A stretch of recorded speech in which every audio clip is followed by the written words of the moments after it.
अगली बार फिर से भारतीयों का वोट लिया जाए, इसलिए ट्रूडो ने यह तुष्टीकरण की नीति अपनाई। याद रखिए, अपीजमेंट, तुष्टीकरण हमेशा खतरनाक होता है। यही हिटलर पैदा करता। इसी ने जिन्ना की महत्वाकांक्षा को इतना बढ़ा दिया। एक जगह का आतंकवाद और दूसरे जगह का आतंकवाद अलग नहीं है। अगर अमेरिका के लिए आतंकी है तो भारत के लिए भी आतंकी होना चाहिए। भारत कनाडा संबंधों में जस्टिन ट्रूडो ने जब कल प्रेस कॉन्फ्रेंस की तो बहुत सारे ऐसे पहलू सामने आए जिससे यह पता चलता है कि कनाडा ने भारत पर जो आरोप लगाए हैं उसके पीछे कोई ठोस आधार नहीं है। सबसे पहले प्रधानमंत्री जस्टिन ट्रूडो ने कहा कि उन्हें कुछ सूचनाएं मिली थी, उसकी संभावना के आधार पर उन्होंने भारत पर यह आरोप लगाया कि निज्जर की हत्या में भारत सरकार इन्वॉल्व है। दूसरा पॉइंट, एक कहानी की तरह, बॉलीवुड की फिल्म की तरह उन्होंने कहा कि लॉरेंस बिश्नोई ग्रुप, वैसे भी वो बहुत चर्चित है, बॉम्बे में एक हत्या के बाद फिर से यह ग्रुप बहुत तेजी से चर्चा में है। कनाडा ने भी सरकारी उद्घोषणा में यह कहा कि बिश्नोई ग्रुप का सहारा लेकर भारत सरकार यहां कनाडा में निज्जर की हत्या कराती है। कुछ ऐसा लग रहा है जैसे संजीव कुमार जेलर जय और वीरू को तलाशते हैं, दो गुंडों को, और उसके हिसाब से वो गब्बर की हत्या करते हैं। कुछ बातें जब हम इंटरनेशनल रिलेशन में पढ़ते हैं बड़ी संवेदनशील होती हैं, लेकिन एक प्रधानमंत्री का चयन, याद रखिए जस्टिन ट्रूडो, इनके पिता भी प्रधानमंत्री थे और पियरे ट्रूडो की एक अपनी इमेज थी, और उसके बाद उनके पुत्र जब प्रधानमंत्री बने, खासकर ये जो दूसरा टेन्योर है उनका, मैं कनाडा में कुछ लोगों से चर्चा कर रहा था, कुछ लोगों के साथ बैठा था, तो उन्होंने कहा कि वास्तव में सर ये कनाडा का पप्पू है। इसलिए क्योंकि अभी पिछले कुछ दिनों में जो राजनीतिक गतिविधियां हैं और खासकर जो इंटरनल इकोनॉमी और इंटरनल पॉलिटिकल स्ट्रक्चर है उसको ट्रूडो बहुत बेहतर नहीं संभाल पा रहे हैं। एक वीडियो वायरल हुआ था जब ट्रूडो लोगों से मिलते हुए अपनी पॉलिटिकल पॉपुलैरिटी को बढ़ाना चाह रहे थे, तो एक स्टील प्लांट के आगे एक वर्कर ने उनसे हाथ मिलाने से मना कर दिया और कहा कि आपके कारण कनाडा के हालात इस स्तर पे हो गए हैं कि नौकरी तो है लेकिन पैसा नहीं है। लाख कोशिशों के बावजूद बहुत दिनों से ट्रूडो का जो पॉपुलैरिटी का ग्राफ है वो गिरता चला जा रहा है और विपक्षी दल के नेता, कंजर्वेटिव पार्टी के जो नेता हैं वो इनसे पॉपुलैरिटी गेन कर रहे हैं। मतलब साफ है, अगले साल चुनाव होने वाले हैं और चुनाव में ट्रूडो को यह लग रहा है कि उनकी हार है और मरता क्या ना करता। इसी बात पर ट्रूडो ने तुष्टीकरण की राजनीति अपनाई। वहां हम सबको यह पता है कि अभी जो ट्रूडो की सरकार है वो अल्पमत में है, उसके पास मेजॉरिटी नहीं है। वो किसी तरह जब उसके पीछे अविश्वास प्रस्ताव आया तो एक सिख बहुल दल, एक पार्टी है जिसका नाम है एनडीपी, न्यू डेमोक्रेटिक पार्टी, और न्यू डेमोक्रेटिक पार्टी के सहारे ही ट्रूडो की सरकार बची हुई है। और आप जानते ही हैं जब उसके दम पे सरकार बची हुई है तो उसका अच्छा बुरा सब ट्रूडो को देखना पड़ता है। दुर्भाग्य से ये वो पार्टी है एनडीपी जो खालिस्तान मूवमेंट का समर्थन करती है। जस्टिस फॉर सिख जो खालिस्तान अलगाववादी मूवमेंट है उसकी समर्थन की पार्टी है। मतलब कनाडा की सरकार ने, ट्रूडो ने उस दल का समर्थन लिया, उसकी बात मान रहा है जो भारत की एकता, अखंडता और संप्रभुता के खिलाफ साजिश में शामिल है। निज्जर एक ऐसा ही व्यक्ति था जिसे भारत सरकार ने यूएपीए के तहत आतंकी घोषित कर रखा था, और जब जून 2023 में उसकी हत्या की गई तो कनाडा का यह आरोप है और ट्रूडो ने स्पष्ट कहा कि भारत सरकार ने ऑफिशियल, मतलब उनको जानकारी थी और बिश्नोई ग्रुप के तहत निज्जर की हत्या कराई। पहली चीज, इतना बड़ा आरोप और इतना बड़ा आरोप लगाया तो आपके पास प्रमाण क्या है? तो कल उन्हें आकर कहना पड़ा कि उन्हें केवल सूचना मिली थी उन्हें केवल संभावना है इस बात की, उनके पास पुख्ता प्रमाण नहीं है, जबकि उन्होंने जो हमारे कनाडा में राजनयिक हैं, जो हमारे राजदूत थे, हाई कमिश्नर थे संजय वर्मा साहब, उन पर पर्सन्स ऑफ इंटरेस्ट का आरोप लगाया। पर्सन्स ऑफ इंटरेस्ट डिप्लोमेटिक लहजे में उस व्यक्ति को कहते हैं जिसको किसी कॉन्स्पिरेसी की, क्राइम की बात पता हो और तब भी उसने वो क्राइम होने दिया। इतना बड़ा आरोप।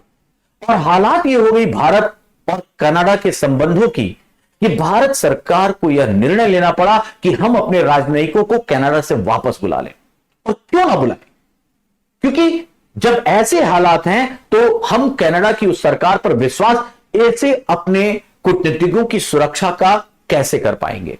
और साथ ही साथ हमने दिल्ली में जो कनाडा का एम्बेसी है उसमें भी कई अधिकारियों को कहा कि अब आप कनाडा वापस आइए, और प्रतिक्रिया करते हुए कनाडा ने भी भारतीय राजनयिकों के लिए ऐसा ही कहा।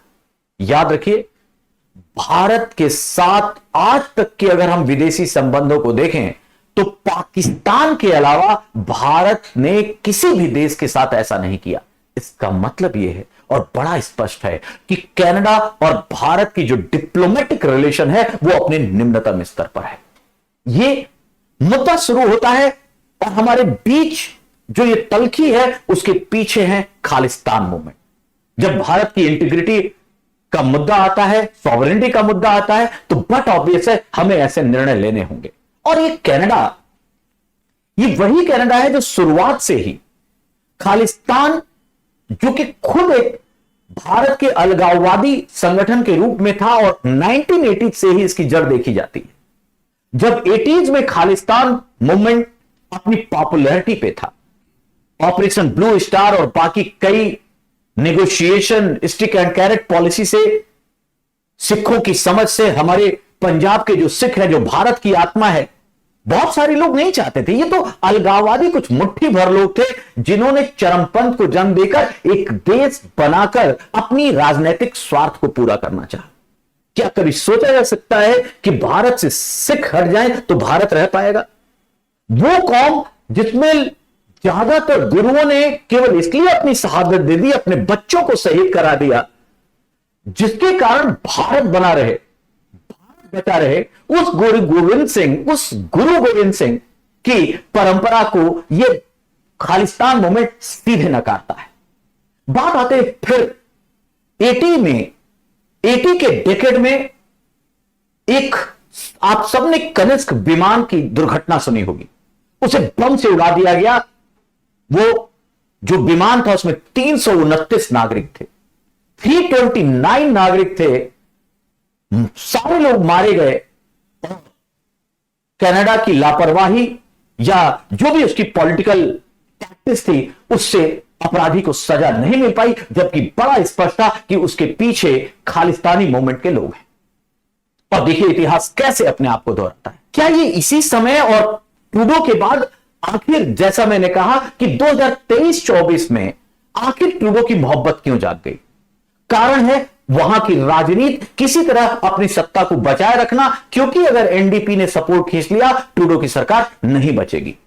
दूसरी तरफ साथ ही साथ चुनाव जब होंगे, आप जानते हैं कि खासकर पंजाब में कहा जाता है कि कनाडा दूसरा घर है, पंजाबी वहां उपभाषा है। एक शुरू से लस्ट रहा है, एक शुरू से अफेक्शन रहा है पंजाबी का, सिखों का कनाडा से। तो वहां बड़ी मात्रा में पंजाबी मूल के लोग हैं, और जब लोग हैं 2% से ज्यादा आबादी कनाडा में भारतीय मूल के लोगों की है। ऑब्वियसली पॉलिटिक्स को प्रभावित करने की क्षमता रखते हैं, 24 सीटों के साथ एनडीपी है। इन सारी चीजों को देखते हुए चुनाव में पुनः इसका इस्तेमाल सरकार बचाने में तो कर ही रहे हैं, अगली बार फिर से भारतीयों का वोट लिया जाए, इसलिए ट्रूडो ने यह तुष्टीकरण की नीति अपनाई। याद रखिए, अपीजमेंट, तुष्टीकरण हमेशा खतरनाक होता है। यही हिटलर पैदा करता है। इसी ने जिन्ना की महत्वाकांक्षा को इतना बढ़ा दिया। अगर गांधी, नेहरू, पटेल या बाकी नेताओं ने शुरुआत में ही अगर जिन्ना का तुष्टीकरण नहीं किया होता तो संभवतः वो कवायदे आजम जैसे रोल में नहीं आते। इतिहास में बहुत सारी ऐसी घटनाएं हैं। बाजीराव द्वितीय मराठा फेडरेशन की जब बात करते हैं बाजीराव द्वितीय एक अयोग्य शासक था। जब वो आया और देखा कि सिंधिया और होलकर ज्यादा प्रभावी हो रहे हैं तो दोनों को आपस में लड़ा दिया, और दोनों को आपस लड़ाने में खुद की हालत बाद में ऐसी हुई कि जाके उसे सहायक संधि बसीन की संधि करनी पड़ी। ये मैं इसलिए बता रहा हूं कि ट्रूडो जो आज कर रहे हैं तुष्टीकरण, अपने देश में भारत जैसे देश की संप्रभुता और अखंडता और अलगाववादियों को समर्थन कर रहे हैं, तो आने वाला कनाडा का इतिहास भी इनसे प्रश्न पूछेगा और कहीं ना कहीं ये विलेन घोषित होंगे।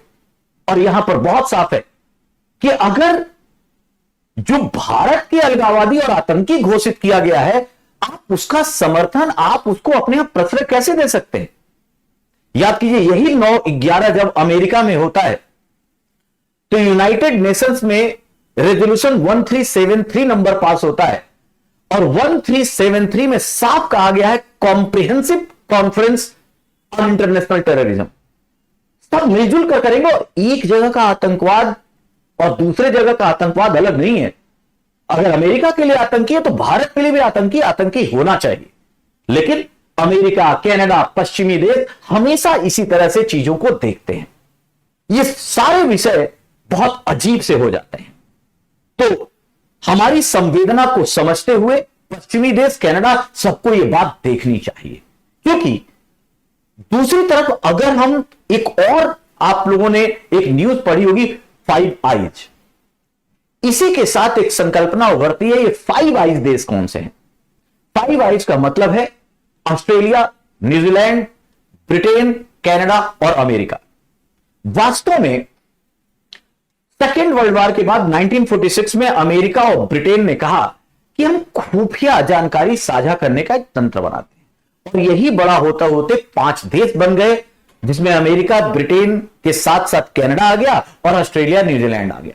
ये दुनिया का सबसे एक बड़ा तंत्र है जो खुफिया सूचनाएं साझा करता है।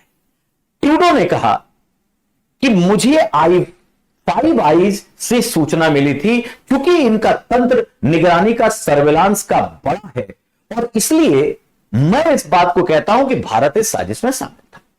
इसीलिए आप पढ़ते होंगे कभी ऑस्ट्रेलिया, कभी ब्रिटेन, कभी न्यूजीलैंड और अमेरिका की तरफ से भी यह आवाज दी जा रही है कि एक सेंसिटिव मुद्दा है और भारत को रूल ऑफ लॉ से चलना चाहिए। भारत को जरूर सावधानी बरतनी चाहिए, कनाडा की बात सुननी चाहिए। भारत कब मना करता है? अगर वास्तव में ऐसा किया है, आपके पास प्रमाण है, अगर कोई बात है, आप आइए बात रखिए। लेकिन इस तरह की बेतुकी बात कि भारत सरकार, हमारे एनएसए साहब शामिल हैं, किस लिए? तो लॉरेंस बिश्नोई ग्रुप को सहारा लेकर मार रहे हैं। क्या भारत की राह, भारत मतलब अगर करना भी होगा तो क्या यह भारत सरकार एक फिल्मी स्क्रिप्ट की तरह कोई बात लिखेगी? तो पहले तो इस तरह की जो प्रमाण है उसको पहले सिद्ध कीजिए, और इस तरह के तर्क देकर कि किसी दस्यु ग्रुप का, किसी माफिया ग्रुप का सहारा ले रहा है, यह देखकर बड़ा स्पष्ट हो जाता है कि ट्रूडो की बात केवल किताबी और केवल कल्पना है। अगर कुछ 1-2 आयाम ये भी उभरते हैं कि क्या कनाडा भारत पर सैंक्शन लगा देगा? वो सैंक्शन लगा के करेगा क्या? आज भारत और कनाडा के बीच जो द्विपक्षीय व्यापार है, बायलैटरल ट्रेड है, वो लगभग $12 बिलियन का है। $12 बिलियन कुछ ऐसा समझिए कि हमारा और बांग्लादेश का व्यापारिक जो द्विपक्षीय व्यापार है वो $18 बिलियन का है। हम बांग्लादेश से कम ट्रेड करते हैं कनाडा के साथ। हमारे यहां निवेश भी अगर 2020 से 2023 तक देखा जाए तो लगभग $3.5 बिलियन का कनाडा ने निवेश किया होगा। हां, अगर एक आयाम देखें, हम जो दाल आयात करते हैं, इंपोर्ट करते हैं, आपको आश्चर्य होगा 25% हमारे आयात की पूर्ति केवल कनाडा करता है। फर्टिलाइजर में भी 5% की जो हमारी टोटल इंपोर्ट है वो कनाडा करता है। दालों पर प्रभाव जरूर पड़ेगा, लेकिन जिस स्तर पे उतर आया है, और सैंक्शन की अगर बात करता है तो उसको भी तो कनाडा को ज्यादा प्रभाव पड़ेगा, क्योंकि हम जो उसको निर्यात करते हैं वो उसको अचानक सब्सिट्यूट, और जिस तरह का बाजार भारत है, जिस तरह की ग्रोइंग इकोनॉमी भारत है, जो 5वीं लार्जेस्ट इकोनॉमी है, तो कनाडा को सोचना पड़ जाएगा। याद रखिए, जो पर्यटन के तरीके से देखा जाए तो भारत में चौथे नंबर पे सबसे ज्यादा पर्यटक अगर किसी देश से आए थे तो कनाडा से थे। अच्छी बात है। एक जो मुद्दा है सेंसिटिव वो केवल ये कि प्रतिवर्ष भारत से बड़ी मात्रा में छात्र कनाडा पढ़ने जाते हैं। कई बेहतर यूनिवर्सिटीज हैं, एक पूरी लिगेसी, एक पूरा तंत्र बना हुआ है। भारतीय छात्रों का विश्वास है कनाडा में जाके पढ़ना। लेकिन अगर किसी तरह इस तरह की चीजें होती हैं और जो हालात है दोनों के बीच, जो कूटनीतिक रिश्ते हैं, उसमें ऑब्वियस सी बात है कौन जाना चाहेगा वहां पढ़ने। पता नहीं कब किस तरह के रिलेशन बने और हमारे छात्र वहां फंस जाएं। और अगर ऐसा होगा तो हमारे छात्र का हित ही प्रभावित नहीं होगा, बल्कि कनाडा की इकोनॉमी जो है और उसकी जो प्रेस्टीज है वो भी प्रभावित होगी। इसलिए इस तरह की बात कि क्या सैंक्शन ला सकता है कनाडा, ये अभी नहीं मानना चाहिए। जिस तरह आज हमारी रिलेशन ब्रिटेन के साथ है, अमेरिका के साथ है, अगर फाइव आइज का सबसे बड़ा एग्जाम्पल लें तो अमेरिका है। अमेरिका में नवंबर में चुनाव है, वो ऐसी किसी भी हरकत की ओर नहीं बढ़ सकता। हां, भाषण में, स्पीच में कनाडा के साथ कनाडा के जो ताल्लुकात है कुछ शब्द आ सकते हैं, लेकिन सैंक्शन के स्तर पर नहीं बढ़ सकता, क्योंकि अमेरिका जानता है कि कितना बड़ा पार्टनर उसका इकोनॉमी ही नहीं, इकोनॉमिक एस्पेक्ट में ही भारत नहीं है, बल्कि स्ट्रैटेजिक रूप में इंडियन ओशियन में, और खासकर जब चाइना को काउंटर करना हो, रशिया के खिलाफ अगर कोई बात करनी हो, तो ऑब्वियस सी बात है वो भारत को छोड़ नहीं सकता है। ऐसे में सैंक्शन का विषय एकदम बेबुनियादी है, ऐसा प्रतिबंध लगाने की बात नहीं आ सकती। कनाडा और भारत के संबंध जो बहुआयामी रहे हैं, ये वही कनाडा है जब गदर आंदोलन में हमारे कामागाटा मारू जहाज लेकर वैंकूवर जाया जा रहा था कि कैसे स्वतंत्र देश की बात होती है और आकर गदर आंदोलन को पूरे देश में फैलाया जाए। कनाडा की वो प्रेरणा थी। स्वदेशी सेवक होम नामक क्रांतिकारी संगठन वैंकूवर में ही था। हमारे बहुत बेहतरीन इतिहास रहा है, लेकिन एक गलत व्यक्ति, एक अनिर्णायक व्यक्ति और सत्ता का स्वार्थ कहां तक ले जाता है। इसीलिए मैंने कहा, जब मैंने उन लोगों की बातें सुनी कि कह सकते हैं कि ये कनाडा का पप्पू है, तो ये जरूर लगता है कि जब भी हम निर्णय लें कि आखिर गद्दी किसको दी जा रही है, हमारा प्राइम मिनिस्टर कौन है, तो बड़ा सोचा समझना चाहिए। क्योंकि एक स्वार्थ, अपने आप को बनाए रखने, अपने आप को बचाए रखने के लिए आप कनाडा और भारत के रिश्तों को ताक पे रख रहे हैं, ये इतिहास माफ नहीं करेगा। तो मुझे लगता है कि अभी जिस तरह से आरोप भारत पर लगे कि एक कनाडाई नागरिक होने के नाते निज्जर की हत्या अगर कराई गई तो ये उसकी संप्रभुता के खिलाफ, अखंडता के खिलाफ, मानते हैं भाई, आपका नागरिक है, लेकिन वो सामान्य नागरिक नहीं, मासूम नागरिक नहीं है, वो घोषित आतंकी है यूएपीए के तहत। फिर भी आपका नागरिक है, आप कह रहे हैं, लेकिन प्रमाण तो लाइए। अब आप इतनी एक साल में इतना अनाप शनाप बकने के बाद आप आके कह रहे हैं कि हां मैंने संभावनाओं के आधार पर कहा। इसमें बिश्नोई ग्रुप का हाथ है। ये सारी बातें बताती हैं कि जब कूटनीतिक रिश्तों की संवेदनशीलता को नहीं परखा गया। याद कीजिए 2018 में ट्रूडो जब भारत आ रहे थे, इनके भोज में एक ऐसे व्यक्ति को आमंत्रित किया गया जो एक कैबिनेट मंत्री, भारतीय कैबिनेट मंत्री की हत्या में शामिल होने का आरोप था। इतना दबाव पड़ा कि उसे नहीं बुलाया, तो हमारे प्रधानमंत्री बताया कि ये न्यू इंडिया है, वो नहीं मिलने गए, गर्मजोशी से नहीं मिले, और एक और केंद्रीय मंत्री गजेंद्र सिंह शेखावत को मिलने के लिए भेज दिया गया। और तभी से कहीं ना कहीं ये टीस ट्रूडो के मन में भारत को लेकर है। G20 जो पिछला सम्मेलन भारत में हुआ, वहां पर भी हमारे प्राइम मिनिस्टर ने बड़े स्पष्ट शब्दों में कहा कि किसी देश की जमीन का इस्तेमाल भारत को तोड़ने, भारत को कमजोर करने की गतिविधियों में नहीं किया जाना चाहिए। ये सारी चीजें हमारी बड़ी स्पष्ट हैं। हम रियल या कहें ब्रॉडर रियलिज्म की तरह हैं, व्यापक यथार्थवादिता की कूटनीति की तरफ बढ़ चले हैं। इसलिए हमें जो कहना होगा स्पष्ट कहेंगे। वो भारत जिसने आज तक पूरा इतिहास है कि किसी दूसरे देश पर हमला नहीं किया, बल्कि हमारे यहां हमले होते चले आए, हम तो केवल लड़ते रह गए, जो वसुधैव कुटुंबकम की बात करता है, जिसकी पॉलिसी, फॉरेन पॉलिसी में बड़ा स्पष्ट है, जो ये कहता है कि भाई वन अर्थ, वन सन, वन ग्रीड, उसके ऊपर इस तरह के आरोप बिना पुख्ता प्रमाणों के निसंदेह गलत है और भारत कनाडा संबंधों के इस रूप को देखते हुए ट्रूडो को एक बार अपने गिरेबान में झांकने की आवश्यकता जरूर है, क्योंकि यह रिश्ता अगर खराब होगा तो बहुआयामी रिश्तों को प्रभावित करेगा और खासकर हमारे छात्र और जो हमारे जो रिश्ते नागरिक नागरिक संवाद हैं वो भी प्रभावित होंगे।